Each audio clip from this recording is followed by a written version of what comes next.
You know, I've been thinking for a while about making tractor wheels, you know, the ones with the cross thread coming in different directions.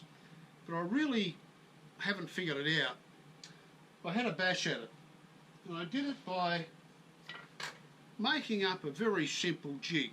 And you'll see from here I glued a bit of wedge onto the side of a block. I put some 6mm holes in the side here, opposite the wedge, and put a 6mm dowel in there. And that enabled me to take a wheel and put it on there to run through the table saw. So let's have a look at what I did.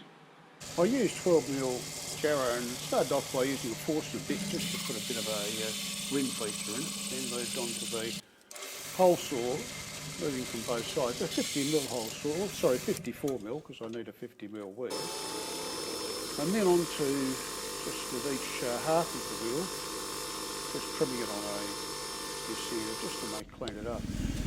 Now with each of these I use just a template with 15-degree spacings all around the edge to mark out the posies before I moved on to my table saw sled. Lined up a mark with the edge of the saw cut on the sled, and as long as I consistently kept that, I thought I'd be able to maintain a fairly consistent gap between the cuts. But you'll see later what the result was of that.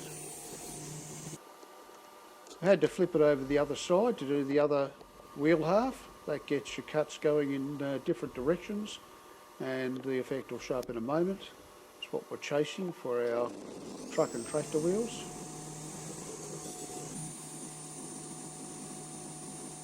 Incrementally moving it on each time.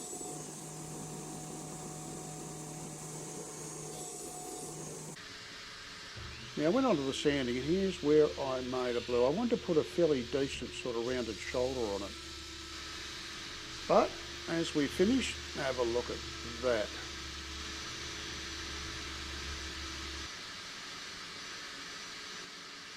Well, you saw what happened then. I got chip out on the wheel. I think because I used a 40 grit sandpaper, which is pretty coarse, on hardwood jarrah, and with some of the spacings being inaccurate, the finer ones just chipped out. So next time I'd have to use perhaps a finer grit, take a bit more care. Certainly when I did the same thing on the pine or the softwood, it turned out fine. But I'm going to try again using a bandsaw. I've made up two similar jigs out of some scrap wood. But this one, well, let's get it the right way around. This is a left-hand one, and that's a right-hand one. And the reasons for that will become obvious in a moment. Right, let's just talk about the setup for a moment. What I've got here is just a clamped on bit of scrap wood to provide a guide.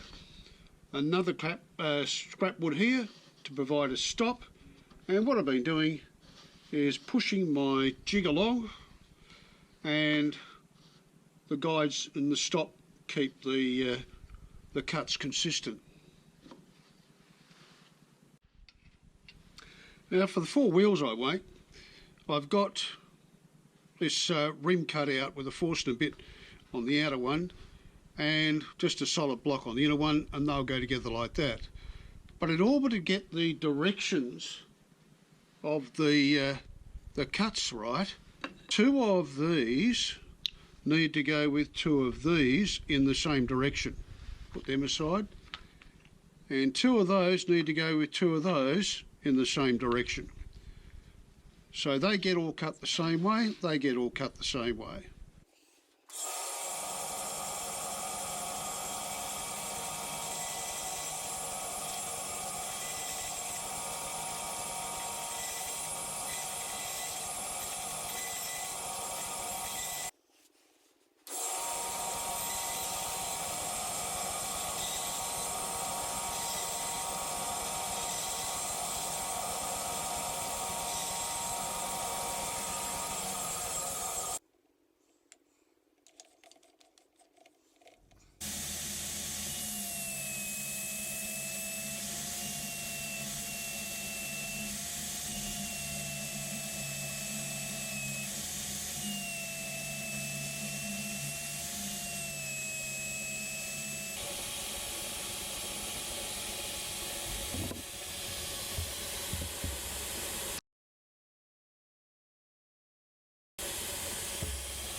method number 1 on the table saw.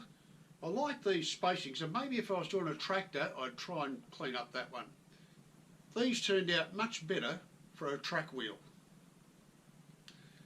I'm sure someone out there's come up with a heck of a lot better idea, and probably if I was doing the sort of tractor style of the table saw again, I'd look at getting some sort of cog mechanism that incrementally moved on.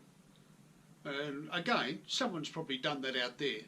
But without all the fancy apparatus, I think for my upcoming truck build, that one will be good. I'd just like to say a final thank you too to my 217 subscribers. That's great, I really appreciate it. I hope you're getting something out of it. I'm going to put in a concerted effort to get a movie out far more regularly. In fact, my next build will be using these Jarrah wheels and making underground mine truck, which I'm hoping to include plans as well. We'll see how it goes. Catch ya.